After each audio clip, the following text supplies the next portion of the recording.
네, 여러분 안녕하세요. 현우혁입니다. 이번 영상은 제가 이맘때면 항상 찍는 영상이죠. 논술학원 고르는 구원칙이라는 내용으로 2025년도 버전으로 찍게 되었습니다. 아래 링크 남겨둘 테니까 보시면 좋을 것 같고, 이 기준은 대입 논술이든 연고대 편입 논술이든 모두 해당하는 내용이니까 한번 조금 같이 봐주시면 좋을 것 같아요. 자, 저랑 한번 같이 볼게요. 이게 매년 하는데, 그다음에 올해도 마찬가지죠.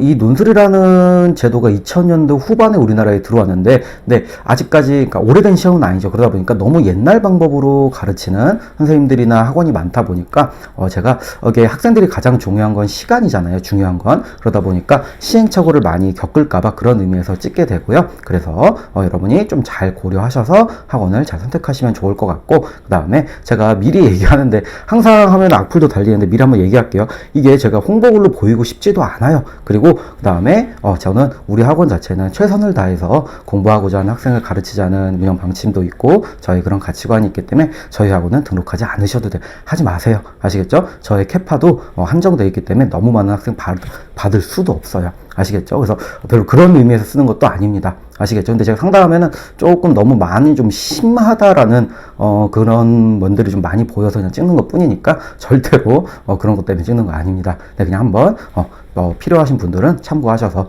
한번 보시면 좋을 것 같습니다. 자, 그런 의미에서 한번 같이 볼게요. 9가지 제가 말씀드릴 때 첫 번째로 당연하겠지만 집에서 가까운 학원으로 가시는 게 가장 좋아요. 왜 그러냐면 수험생에게 가장 중요한 건 시간과 체력이기 때문에 그래요. 물론 우리 논술학원이라는 게 근본적으로는 수업이 대부분 주 1회예요. 이거 저도 학원 해보지만 늘려봤는데 여러분이 오지도 않아. 구경스탐하라 너무 바빠서. 그래서 대부분 주 1회가 99%이기 때문에 멀리 다니는 경우가 많긴 해요. 그런데 그래도 통학 시간이 길면 그만큼 공부 시간이 공부를 할 수 있는 시간과 체력이 소모되는 것이기 때문에 웬만하면 가장 학생의 집 근처에서 지금부터 밑에서 얘기하는 8개 포함해서 말씀드릴 기준이나 여기에 맞는 학원이나 선생님 계시다면 집에서 가장 가까운 곳에서 공부하시는 게 가장 좋습니다. 괜찮으실까요? 네. 다음 두 번째, 논술 전문학원으로 가시는 걸 추천드리는 게 그래야만 합니다. 자, 대표적으로 뭐냐면은 논술과 타 과목을 같이 가르치시는 학원이나 선생님을 피하시기 바래요. 왜 그러냐면 그분들이 잘못된 게 아니라 이게 물리적으로 불가능한 얘기이기 때문이에요. 왜냐면은 논술이라는 과목은 여러분도 아시겠지만 이게 논술 한 과목에 물론 여러분이 지원 대입이라고 치고 그다음 편입이라고 쳐도 연고대가 좀 다르죠. 그러니까 국영수탐과 달리 좀 다른 게 뭐냐면 국어 지문, 영어 지문, 수학, 도표 모든 거가 다 동원이 돼요. 그래서 직접 글을 심지어 이건 또 주관식이라 써보기도 해야 되죠. 그래서 어떤 거예요? 글을 쓰는 법을 직접 배울 수 있고 그 다음에 전문화된 학원으로 가르칠 수 있는 학원으로 가시기 바래요. 좀 많이 다릅니다. 그래서 한 번 더 얘기하면은 또 어떤 거예요? 논술 한 과목을 준비하게도 그러니까 수업자를 마련하게도 물리적인 시간이 부족해요. 예를 들면 서울에 있는 논술출제대학이 최소 20개인데 대입 기준으로도 인문사회 2개의 기출이 나오면 모의논술까지 나오면은 한 학교당 최소 3개, 아무리 적게 잡아도 60개의 기출분석과 직접 답안을 해야 할 시간이 필요한데 예를 들면 수능 국어 선생님이라고 하시면은 여기에 대해서 완벽하게 준비를 하는 거는 그러니까 그분들이 전혀 나쁘다고 얘기하는 게 아니에요. 물리적으로 불가능하기 때문에 그래요.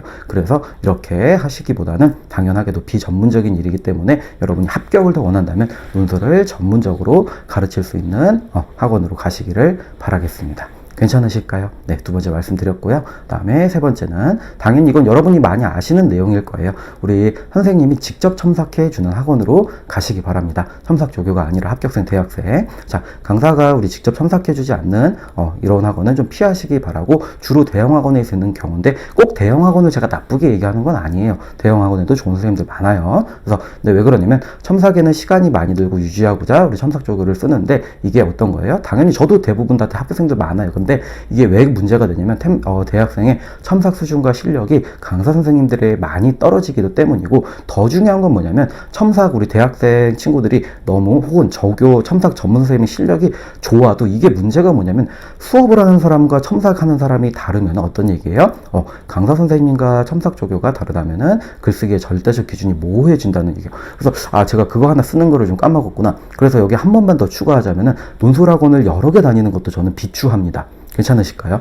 따라가 볼게. 그래서 왜 그러냐면 강사 선생님이 이렇게 쓰라고 해서 썼어요. 그래서 가져갔는데 조교 선생님도 그분도 다 자기 주관이 있기 때문에 합격하는 경험이 조교 선생님은 본인의 첨삭을 하기 때문에 자신의 생각을 전달하게 되면 그러면 학생은 어떤 게요? 이렇게 써라고 선생님이 가르치는 사람은 얘기를 해서 썼는데 첨삭하는 선생님이 그렇게 쓰지 말라고 하죠. 그러면 거야? 혼동이 오게 돼요. 시험 후 결과는 여기까지 얘기하겠습니다. 네, 그래서 세 번째, 당연히 강사 선생님이 직접 첨삭을 해주는 학원으로 가시기 바랍니다. 다음 네 번째, 강사 선생님이 직접 쓴 모범 답안을 주는 곳에서 배우시기 바래요. 우리 앞서 말씀드렸듯이 대학교에서 요즘은 대입 논술 기준이긴 해요. 편입 논술은 반성 많이 했으면 좋겠어요. 연세대학교든 고려대학교든. 대학교 예시 답안을 나눠주고 대부분 학원에서 강의하며 그거 자체를 강의하면서 다시 쓰게 시켜요. 그거는 여러분 학원 안 다녀도 돼요. 돈 아깝습니다. 매 대학에서는 출제 의도, 문항 해설, 기출문제, 예시답안 다 공개해요. 우리 대학 교육부에서도 사교육을 많이 증진시키지 말자는 목표에서도 좋은 일 많이 하시거든요. 그렇기 때문에 여러분이 근데 그 넘어서 학원을 다니는 거는 투자 대비 더 합격을 확실하게 하고 싶은 거잖아요. 그쵸? 그런 의미에서 선생님이 직접 쓴 모범 답안을 주는 곳에서 배우셔야 해요. 학원에서 배워야 할 것은 합격할 수 있는 답이고 강사가 학생들이 합격할 수 있을 정도의 답안을 직접 쓰고 가르쳐 주어야 해요. 근데 이거를 하지 않는 이유가 뭐냐면 이 행위가 저도 하지만 시간이 굉장히 많이 들고 어렵기 때문에 대부분의 학원에서는 학교의 예시 답안만으로 수업을 해요. 이게 잘못됐다는 얘기가 아니에요. 예시 답안 당연히 가르쳐야 되는데 예시 답안만으로 올리 이것만으로 하시면은 안 된다는 얘기예요. 또한 합격할 수 있는 답 자체를 강사가 갖고 있는지도 불명해요. 그래서 불분명합니다. 따라서 이것도 따로 뺐으면 조금 더 좋았겠네요. 따라서 직접 답안을 쓸 수 있는 능력이 있고 이를 합격으로 증명한 논술 합격 경력이 있는 선생님에게 배우시는 게 조금 더 바람직합니다. 10번째로 빼는 것도 나쁘진 않을 것 같네요. 이 영상 자체가 구원칙이긴 한데 네, 그렇습니다. 그 다음에 다섯 번째 한번 볼게요. 자, 글 쓰는 방법, 즉 개념을 가르쳐 줄 수 있는 학원으로 가세요. 우리 이 논술이라는 거는 국영수랑 좀 다르게 객관식이 아니죠. 그러니까 어떤 얘기냐면 표현력, 전달력 그 자체도 평가의 대상이기 때문에 그래요. 여러분이 대입 논술 가면은 이제 예시 답안이나 문항 같은에도 그게 평가 기준에 나와 있죠. 전달력, 비문이 없어야 한다. 근데 따라 볼게요. 우리나라 학생들은 대입 논술에 오기 전까지 글쓰기의 시험이 전무합니다. 따라서 글을 어떻게 써야 하는지 자체를 알지 못해요. 그러니까 어떤 얘기예요? 여러분 원고지 100지 주면 어떻게 메꿀지 아시나요? 모르죠. 따라서 각 문단, 각 문장에 무엇을 써야 하는지를 가르치는 개념 강의가 있는 학원으로 가시기 바래요. 예를 들면 저 같은 경우에 제 학생들은 아죠. 1200자다. 한 문장 몇 자? 50자. 우리는 몇 문장? 24문장을 써야 하는 겁니다. 이렇게 어떤 문장을 써야 할지를 정하고 들어가고 그렇게 가르쳐야 학생들이 혼동이 오지 않는데 그냥 100지 주고 써라 라고 하면 학생이 쓰나요? 그쵸? 그래서 그런 개념을 가르치는 학원을 가셔야 돼요. 괜찮아요? 그렇지 않으면 아무리 수업 백날 들어봤자 문제와 해설은 이해하죠. 그 대학교에서 다 발표하니까. 근데 혼자 직접 글을 쓰지 못하는 상황이 오게 됩니다. 우리는 시험을 위한 글을 쓰는 거예요. 문학 쓰는 게 아니죠. 오케이? 그래서 많은 학생들이 시험에 닥쳐서 그 대학에 기출문제 몇 개만을 풀고 시험에 들어가는데 시험 중에 글 쓰는 방법 자체를 모르는데 그쵸? 여러분 많이 하는 거죠. 끝에 가서 대학교 예시답안 막 필사하고 들어가는데 그건 그 문제에 해당하는 예시답안이죠. 그거 외우고 예시답안 막 쓰고 들어가면 붙나요? 아니죠. 새로운 문제가 나오는데. 그래서 새로운 문제가 나올 때 절대 풀 수가 없어서 합격을 원한다면 논술은 수학이랑 조금 더 유사합니다. 수학 개념과 같이 기초부터 차근차근 준비하시길 바래요.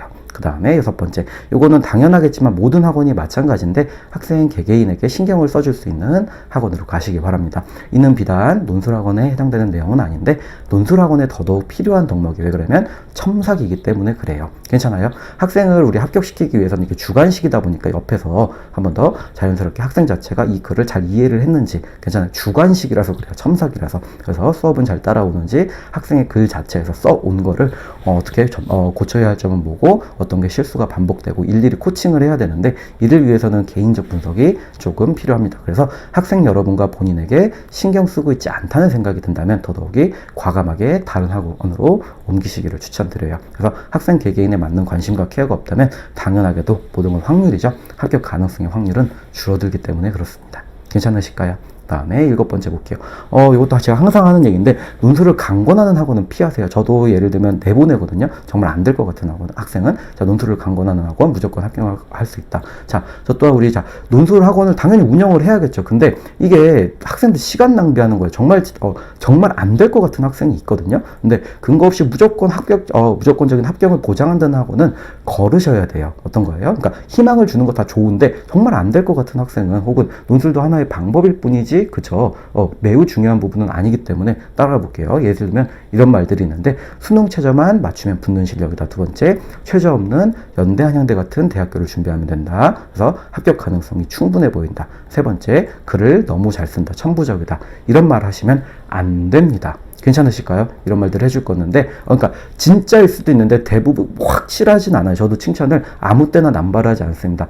끝에 갔을 경우에만 제가 그러니까 정말 실력이 많이 있어서 그럴 경우에 정말 냉정하게 칭찬을 해야지, 무조건적인 농수를 강권하는 학원은 피하셔야 합니다. 괜찮으실까요? 근데 저도 가르쳐 보는데 이런 상황들 자체가 제 기준에서 정말 20명 가르치면 1명쯤 나와요. 물론 많이들 합격하죠. 그래서 재능 없이도 우리는 시험을 위한 글이기 때문에 전부 다 노력으로 극복은 가능하지만, 문제는 학원을 억지로 다니게 하기 위해서 학생들의 시간을 낭비하게 한다는 거예요. 당연히 그냥 정시로 국영수에 올인하는 게 훨씬 나은 학생들이 있어요. 남은 시간이나 이런 걸 고려했을 때. 근데 너무 무적정, 말도 안 되는 얘기죠. 이런 것들. 괜찮아요? 조금은 신중하게 듣는 학생 입장에서, 학부모님도 마찬가지고 조금 걸러서 들으실 필요도 있습니다. 괜찮으실까요? 한 번 더, 논술은 수능 성적에 더욱 많이 시간을 쓰는, 정시파들이 하는 행위이며, 논술 하나에 의지하시면 더더욱 안 되고, 논술을 준비한다는 것은 다시 한번 정시파들이 해야 하는 거며, 수능에 최우선으로 집중하셔야 해요. 괜찮으실까요? 오케이. 그 다음에 8번째, 원장 선생님이 강의하곤 하고, 이건 좀 선택적인 건데, 그러니까 원장 선생님의 강의가 있고, 그 다음에 강사 선생님이 있으면 웬만하면 처음은, 원장 선생님이 강의를 안 하는 학원도 있어요. 원장 선생님 강의를 조금 처음엔 듣기를 좀 더 바래요. 들어볼게요. 이게 책임감적인 얘기인데, 한 번 더, 원장 선생님은 아무래도 오너기 때문에 학생 자체에 조금 더 신경을 쓸 수밖에 없어요. 그렇죠. 그러다 보니까 원장 선생님이 강의도 안 하는 경우도 있어요. 강의도 직접 하실 경우에는 상위권을 대부분 맡으실 텐데, 학생 본인이 원장 선생님이 강의하는 이 상위권 대학교를 지망하지 않더라도 최소한 논술을 시작하는 시기나 20대 중반인 여름까지는 원장 선생님 강의를 듣는 것을 더 추천드려요. 왜냐면 실력이나 아니면 책임감적인 것 때문에 그래요. 물론 소속 강사님도 제가 비난하는 거 전혀 아니에요. 너무 훌륭하신 부분 많은데, 다시 한 번 더 확률이기 때문에 그렇습니다. 괜찮으실까요? 오케이. 그 다음에 9번째. 자, 9번째는 별표 하나만 쳐볼게요. 제가 매년 하다 보니까 작년에 추가한 내용인데, 학생이 지원하는 모든 대학에, 한 번 더, 모든 대학의 최신 기출문제를 준비해 주셔야 돼요. 예를 들면 경희대를 준비하는데 학원에서 경희대가 아니라 출제된 지 오래된 타 기출문제를 가르치면서 논술을 가르치는 이런 학원은 피하셔야 돼요. 그러니까 저도 알아요. 수업 자료가 하기 귀찮으니까 옛날 거 갖고 와서 풀어주거든요. 그러면 안 된다는 거예요. 예를 들면 경희대라 할지라도 2013년도 이런 거 갖고 오면 안 된다는 거예요. 당연하게도 학생이 지원하는 학교 계열, 사회계열이면 사회계열, 인문계열이면 인문계열, 모의면 모의, 최신 기출에 맞게 논술을 그 학생이, 심지어 또 6개를 지원한다. 그 6개 딱 맞는 것들만 가르쳐주는 학원으로 가셔야 해요. 이게 왜 그러냐면 학원 입장에서, 선생님 입장에선 가장 뭐 하는 거야? 수고를 더는 행위겠죠. 근데 이런 거는 학원이, 그쵸, 그건 여러분들이 상관할 바가 아니겠죠. 여러분이 합격하는 게 중요한 건데. 그래서 학생분들께서는 반드시 자신이 지원하는, 원하는 대학을 다 준비해 줄 수 있는 학원으로 들어가셔야 합니다. 괜찮으실까요? 오케이. 그래서 위의 기준을 잘 따져보시고 학원을 선택하시는 거고, 그 다음에 제가 혹시라도 매년 오해를 받는데, 대형 학원을 나쁘게 보는 게 아니에요. 잘 선택하시면 어느 곳이나 다 훌륭한 학원들이 있기 때문에 잘 선택하셔서 학원 고르시면 좋을 것 같습니다. 괜찮으실까요? 오케이. 그러면은 이번 영상은 여기서 짧게 마무리하도록 하겠습니다. 좋은 학원 고르셔서 올 한 해 2025년도 입시 좋은 성과 내시기 바라겠습니다. 감사합니다.